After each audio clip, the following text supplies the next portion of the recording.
どうも、旅ロボのやっちです。同じく、旅ロボのスクッチです。今回の旅ロボは、1周年記念の動画です。見てくれている皆様のおかげで、ここまで続けることができました。ありがとうございます。チャンネルを開設したのが令和6年、2024年4月15日。その日に公開した最初の動画は、尾道の動画でした。それから1年が経ち、記念動画を含めると、この動画が44本目のはず。この1周年記念動画を公開した時点で、最新の深掘り旅は、彦根城補足動画です。令和7年、2025年元日の動画で補足動画について話しましたが、その補足動画を作ろうと思ったきっかけが、彦根城でした。詳しくは、彦根城補足動画を見ていただければわかると思いますが、確認したい情報があったので、再度彦根城に行くことにしました。情報の確認ができなくなりそうだったから、色々都合をつけて、彦根城に行ってきたんだよね。結果的に、令和7年、2025年4月時点でも、その情報は確認できる状態になってるみたいですが、残念と言うべきか難しいところだけど、五条か巡回バスも乗れたから、よかったかな。五条か巡回バスは、令和7年、2025年3月31日で運行終了になりましたからね。ちなみに、彦根城補足動画の撮影のついでに、他の動画の撮影もしてきました。近いうちに公開しようと思っているので、気になる方はチャンネル登録をしてお待ちください。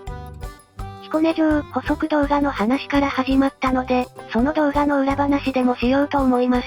撮影費は的なものではなく、編集費は的なものです。確か、東茶屋街の動画で触れたと思いますが、このチャンネルの動画は、BGM なしになっています。センス問題があるからね。そろそろ1年経つこともあって、彦根城補足動画に BGM をつけようと思いました。無料で使える曲をいくつか用意しましたが、どれも微妙な感じに思えました。ずっと BGM なしでやってきたから、BGM ありだと違和感があるっていうのもありそうだけどね。その可能性はありますが、納得できなかったので、彦根城補足動画は BGM なしになっています。僕たちの声と BGM が合わない可能性も考えたけど、メタ的な理由で、それはないかなと思う。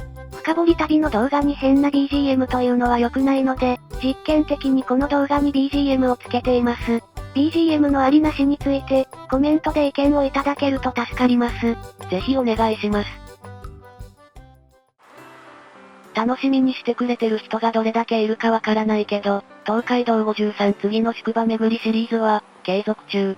令和7年、2025年4月時点で、14番目の吉原宿の動画まで公開してある。その動画の公開が、令和7年、2025年2月22日。新しい動画が2ヶ月くらい出ていない状況ですね。そうなんだよね。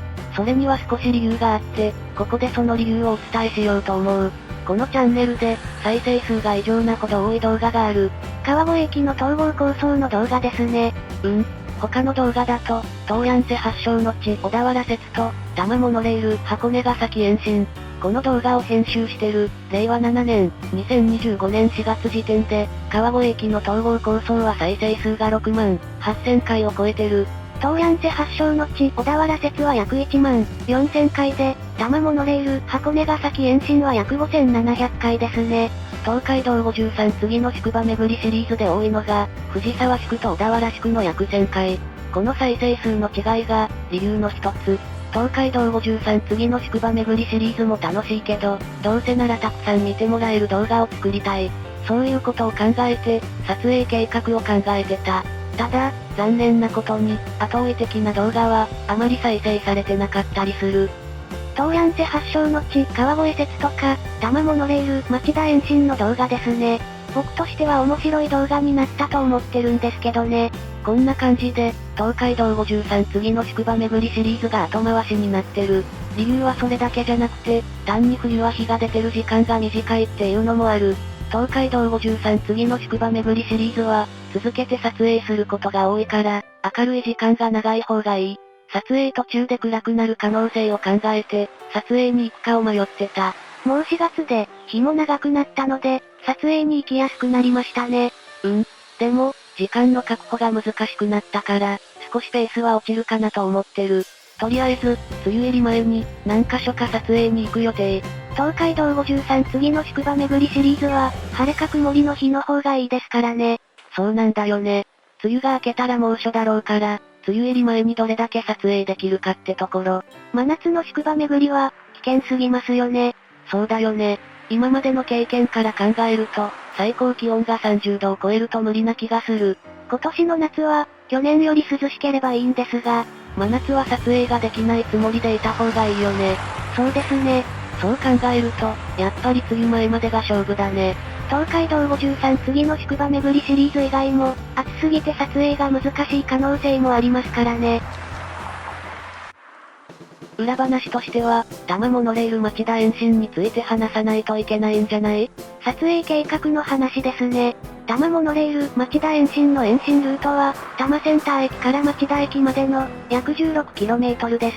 道がないところもあったので、実際に歩いたのはそれ以上の距離でした。途中で帰りたくなったくらいの距離だったね。Google マップで歩いた距離を確認したところ、17.1km となっていました。行きと帰りの移動を入れると、おそらく 20km 以上は歩いた気がします。吉原宿の撮影にかかった時間を考えたら、多分歩けるだろうってことで、計画したんだよね。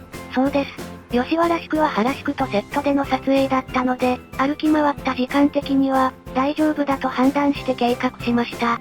多摩モノレール町田延伸の動画内でも言いましたが、途中で諦めることも想定しながらの撮影でした。結果的に歩き切ったけど、かなり無理をした感じだった。無謀な撮影計画だと思いながら実行したのには、ちゃんとした目的がありました。それは、長距離を歩くような撮影のために、どれくらい歩けるかを知るという目的でした。限界を知っていれば、撮影計画を立てやすくなるだろうという考えです。その目的は、しっかりと達成できたね。そうですね。ただ、帰るためのエネルギーは残っていましたが、撮影としては限界ギリギリの距離だったと思います。動画ファイルの時間を見ると、撮影開始は10時半くらいだったみたい。撮影終了は、17時半くらいですね。休憩した時間は確認していませんが、おそらく10分か15分くらいだったと思います。撮影開始から終了まで、座ったのはその時だけだったね。そうでしたね。撮影で歩き続ける距離としては、12km くらいまでにするのが良さそうな気がします。時間としては、5時間以内ってところかな。そのくらいを目安にして、撮影計画を立てることにします。1周年記念動画なのに、振り返りばっかりになっちゃったね。次の1年に向けての話もしましょうか。このチャンネルも2年目に入るということで、何か新しいことをって考えてはいるけど、時間とお金の問題があるからね。前から考えているのが、全都道府県制覇ですね。何を持っていったとするかという問題は、もしかしたら解決するかもしれません。ちょっと面白そうな情報を仕入れたからね。実際に始めるのがいつになるかはわかりませんが、検討は続けていこうと思っています。それとは別に、動画の作りを変えることも検討しています。何をどう変えるかは内緒にしておくので、気づいたことがあったら、コメントしてくれると嬉しいです。一言だったとしても、コメントをもらえるのは嬉しいよね。川越駅の統合構想の動画は、いろんなコメントをいただきました。いろんな視点からいろんな意見があったので、いろいろと考えることができて、ありがたかったです。どの動画でもそうだけど、間違いを指摘するコメントも助かるよね。僕たちだけだと調べるのも限界があるから、多くの人たちの知識を教えてもらえるのは、本当に助かります。コメントも嬉しいけど、ただ見てくれるだけでも嬉しいよね。そうですよね。再生されるだけで、動画作りの励みになります。何回か言ってると思うけど、僕たちも楽しめて、見てくれる人も楽しめるのがいいよね。楽しめないと続かないし、楽しんでもらわないと意味がないですからね。2年目はもっと面白い動画をお届けしたいと思ってる。深掘りの希望や、行ってみてほしいところなどがありましたら、気軽にコメントしてください。全部は実現できないけど、できる限り実現していきたいと思ってます。このチャンネルを1年間も続けられたのは、見てくれた皆さんのおかげです。本当にありがとうございました。ありがとうございました。これからも応援よろしくお願いします。よろしくお願いします。ということで、1周年記念動画は、これで終わり。それでは、また別の地でお会いしましょう。